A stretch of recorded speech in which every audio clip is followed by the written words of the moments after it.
Run a hot steel pipe across the road that separates two companies that compete for the same money. Now ask them to share it. In one small Danish town, that pipe exists, and the steam inside it is free. This is Kalundborg, 16,000 people on the west coast of Zealand, an hour's drive from anywhere that matters. And quietly, over 50 years, the factories here built something no government designed and no engineer drew up in advance. The world's first working circular economy. Here is the puzzle this episode is going to chase. We've spent decades being told that going green means going without that it costs more, slows you down, eats your margin.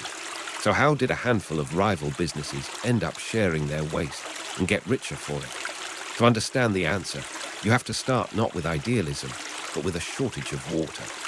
It's the early 1960s. A new oil refinery wants to open here, but Kalundborg sits on thin groundwater. There simply isn't enough clean water to go around.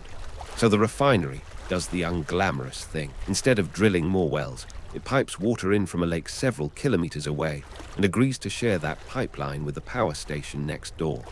That's it. That's the whole origin story.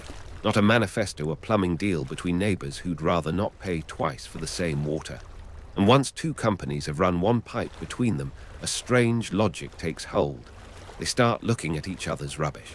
The power station Asnes, for years the largest in Denmark, has a problem every power station has. It produces enormous amounts of waste steam and waste heat that normally just vent into the sky.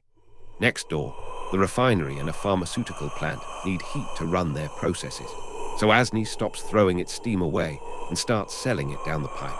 That single move ripples outward. The town itself taps the leftover heat for district heating, and thousands of households stop burning their own oil furnaces overnight. Now watch what happens to the smoke. To meet clean air rules, the plants scrub the sulfur out of their exhaust. That scrubbing leaves behind a fine white powder, synthetic gypsum.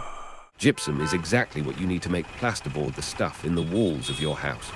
Normally, you mine it out of the ground and ship it across the world.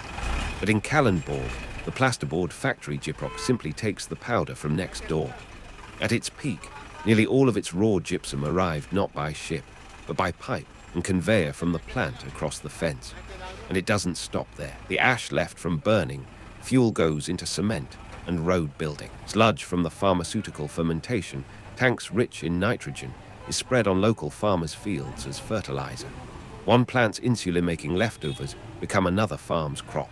The refinery's surplus gas heats the plasterboard ovens. Treated wastewater gets cleaned once and used again instead of pulled fresh from the ground. No single brain planned this lattice. It grew deal by deal, each one struck for the oldest reason in business. It was cheaper than the alternative. It wasn't until 1989 that someone here gave the thing a name. They called it industrial symbiosis companies, living off each other's byproducts the way organisms do in a forest. That's the heart of the idea. In nature, there is no such thing as waste. One creature's output is another's input. Kalundborg simply forced an industrial park to behave like an ecosystem.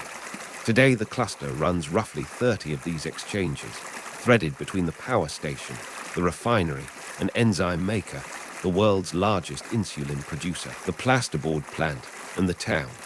Now, the part that should make every other industrial town sit up, add the savings together, and the numbers stop being symbolic.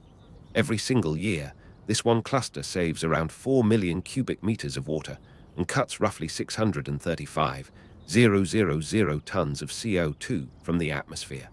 4 million cubic meters is well over 1,000 Olympic swimming pools of fresh water, not pumped, every year. The carbon saving is comparable to taking 100,000 cars off the road from one small town's factories. And here's the honest catch, because there always is one. This worked partly because everything sits close together. The players trust each other after 50 years, and the deals had to pay for themselves. You can't airlift that overnight, but trust and proximity can be built.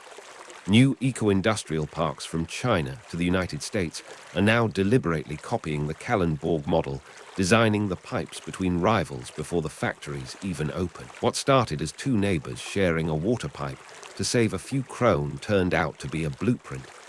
Waste, it turns out, is just a resource we haven't found the next user for yet. If that idea grabs you the way it grabbed me, the full breakdown is in the description. The map of every exchange in Kalundborg, the exact numbers, and what it would take to build one near you. Go and pull the thread.